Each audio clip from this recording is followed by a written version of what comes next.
Dans quelle situation sommes-nous à cette heure-ci?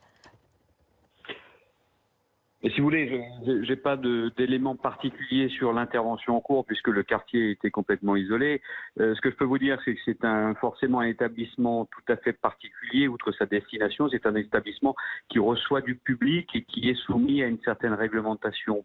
Ont été démontrés par les images qu'il semblerait que cela provienne des toitures et peut-être des travaux, ce qui est assez fréquent sans supposer des causes réelles d'origine de cet incendie, des travaux notamment de soudure, de découpe, de travail sur les charpentes. Ça va être un incendie difficile à maîtriser puisqu'il faut aller en hauteur, mettre des moyens aériens, notamment des échelles, des bras élévateurs articulés pour mettre en place un dispositif d'extinction qui permette aussi de limiter autant que faire se peut les dommages sur la cathédrale puisque c'est un site bien évidemment très sensible. Donc là, une opération très technique, très difficile pour les pompiers de Paris cet après-midi. Oui, effectivement, on est en train de voir la toiture en partie ravagée par les flammes à cette heure-ci. Ce monument est très important pour l'histoire de France, pour l'histoire de l'Europe, qui se trouve ainsi touché par des flammes.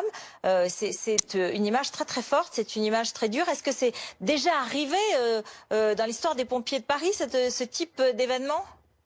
Alors, pas typiquement de mémoire à Notre-Dame de Paris, mais des feux de charpente, comme on peut le voir là, c'est bien évidemment connu. Ce sont des feux qui sont difficiles à maîtriser puisqu'ils vont dans le cœur du bois et on a ce qu'on appelle une conduction de l'incendie à l'intérieur du matériau, du bois. Donc il va falloir être aussi très vigilant une fois que la phase d'extinction la plus importante sera conduite, c'est d'être très vigilant sur des départs de feu et du transfert de cet incendie à l'intérieur des poutres de bois et de la charpente. Donc il va falloir rester de longues heures, voire des jours, pour s'assurer qu'il n'y ait pas de reprise de feu et en même temps protéger l'installation. Donc c'est un vrai travail. Il y a un plan particulier que les Français ou les Parisiens ne connaissent pas, mais qui est typique à la cathédrale de Paris pour la protection incendie justement de cet ouvrage qui regroupe quand même des particularités qui font que c'est certes un établissement recevant du public, mais avec une normalisation toute particulière puisque on ne peut pas le classer comme